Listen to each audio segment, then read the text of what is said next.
Hey guys, come on in. This was my son's bedroom, and now it's my home studio, and I'd like to give you guys a tour. This is the work desk. This is where we record, edit, mix, master. We mostly use software. We have some hardware components. We'll also talk about our podcast setup, which this table is part of that setup. This is the tracking room. We do one mic recordings for one shot, one mic, one song. Our YouTube series, we record full bands. We've had as many as 7-piece bands in here. I'm not sure exactly where to start. There's so much. This, as I mentioned, was my son's bedroom. And my wife had the idea to separate the control room to use a sliding glass door. So I built this wall and put in a sliding glass door. I know what you guys are probably thinking at this point, the plate glass is not good for sound, and I thought about that. So what we do when we're recording in here is we cover the bottom half of the glass with a sound blanket. So that cuts the surface area of the glass in half, and that works well for us. So we have a few of those sound blankets we use. The first thing that we did after, well, I guess even before the sliding glass doors, this room was carpeted. We took the carpet out. My friend and co-host of the Top Fuel Recording podcast, Neil Johnstone, helps me take the carpet out and put in this floor, laminate flooring. After that, this room pretty much sounded like a reverb chamber, so we knew we had to really deaden the sound and soundproof it. So I built these sound panels out of rock wool, Safe and Sound rock wool that I just got at Lowe's. If you're not familiar with this, it's just really dense insulation, much more dense than the pink stuff you usually see. I bought a bunch of furring strips.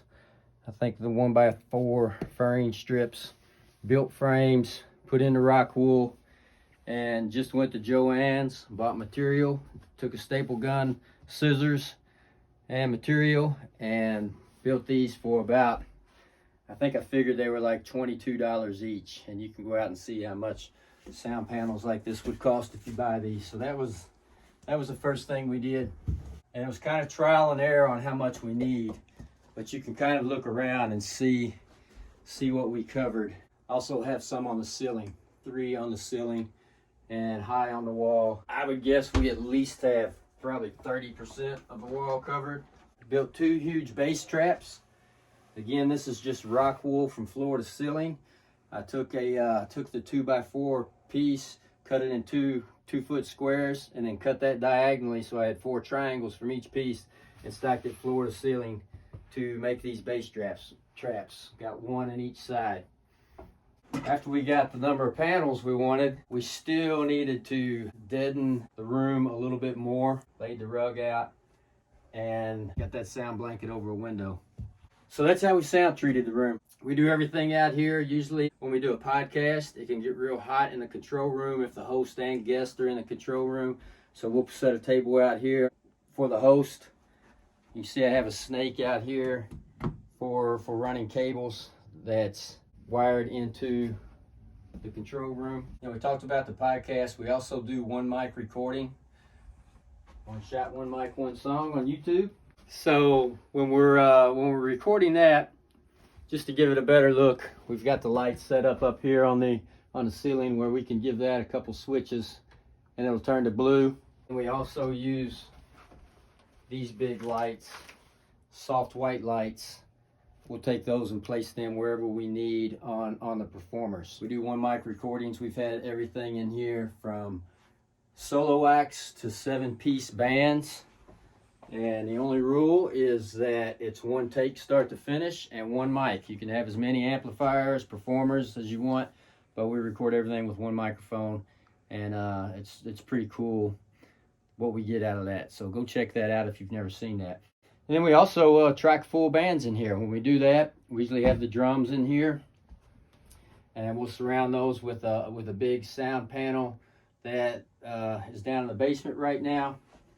and we'll usually put the whole band in here so they can feed off each other while we're tracking, but we'll put the amps in other rooms. Usually put the guitar amps on the walkway out in the big room. It's got some nice natural reverb, and then we'll usually have the vocalist in the control room with us. That's how we usually track full bands. This is just our phone mount. We'll put when we're doing one-shot recordings, we'll do a live feed of those so people can see the process. We'll also run some time-lapse videos from time to time of the setup. So these are some of the instruments that we keep in the studio. Performers, artists are welcome to use those.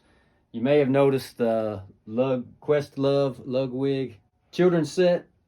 The reason you see that in here is when we do the one mic recordings, we found that full-size drum sets are just too much. So that's for the one mic recording. They're not nearly as loud. We upgraded the heads and the cymbals, and it sounds great on the one mic recording. So that's why you see a kid's drum set in here. All right, let's go check out the control room. First, we'll talk about sound treatment in here. This room has a lot more sound treatment. It's got a lot more of the surface area covered with sound panels. We've got pretty much the entire floor covered with rugs. Whenever I'm mixing, I take another sound blanket in here,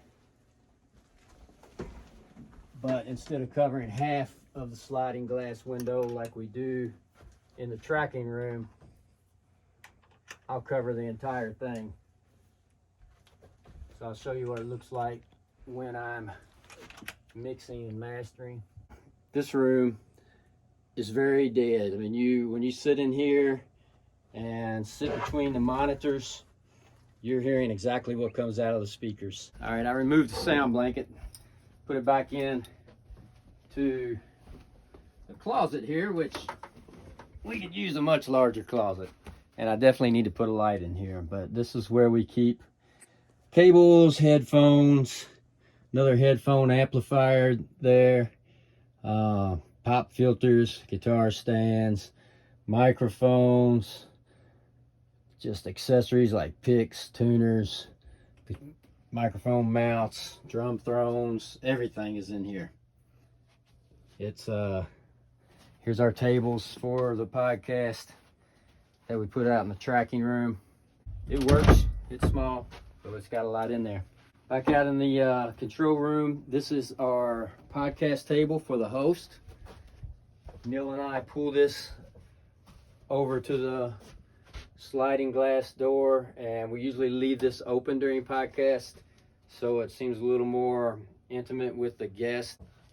We have our friend Brent that records the podcast for us. He's at the work table during the podcast and we're there. This is the workstation setup. We're using Studio One, running through Studio One 192, and we also have added to that a Digimax, so that takes us up to 16 channels. They're all run through the snake outside. Then we've got this Behringer headphone amp and an Art tube mic preamp.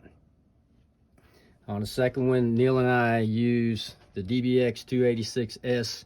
We only use that for podcast only. We have a couple different DBX compressors. I don't use those a whole lot. I usually only use those on drums when we're tracking full bands. Got a patch bay. Got an Ashley compressor here that is one of my favorites. It's so transparent and does the job really well. And you'll notice as we're talking through here, I don't have any really expensive gear here. I guess I'm what you would be called a hobbyist, maybe a professional hobbyist. Was a term somebody used for us. So there's no really high dollar gear in this studio, but we have put some money into it. This is my favorite mastering compressor, Warm Audio Bus Comp. I love that thing. I use mostly software, but one thing that I feel like I can't get through plugins is compression. I think for whatever reason, I just think the hardware sounds better on compression. So that's why you see mostly compressors in here. Got the RNC compressor there. And this is just an external hard drive. Make sure we don't lose anything.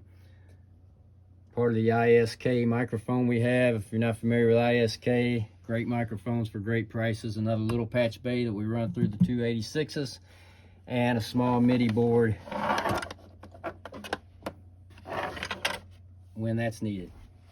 Monitors we use, we got the KRKs are the main monitors that I use, but I also kept the Mackeys that I first started with. I keep those around because I like when I'm doing mixes to hear what they sound like on smaller, cheaper speakers. Also have some headphones, so I've got it routed where I can easily switch through Studio One headphones to KRKs to Mackie just to hear how different speakers sound on the mix. The computer I built myself.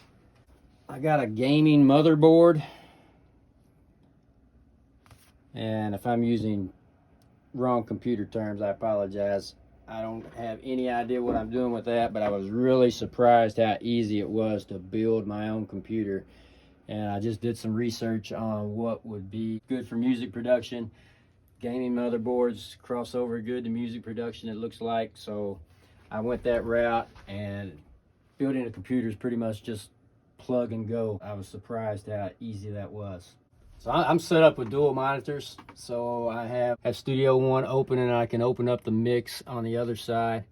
I've got a couple, I was working on a song here, got a couple plugins opened. But that way I can easily go back and forth. This is usually how I keep this set up when I'm mixing. All right, I thought for the end of the video, we would show you what the studio looks like when it's in use. And also, if you're at this point, you've stuck with it long enough, you're probably really interested. And I hope you will go look at other videos we've shot, one mic, one song. Also go to your favorite podcast listening platform, check out Top Hill Recording Podcast, and please subscribe to both. Make sure you subscribe to YouTube. We're getting close to 1,000 subscribers and really want to make it there, so you can help us out. But this is the lighting we use. It's mostly made up of blue bulbs and LED strips around the sliding glass door.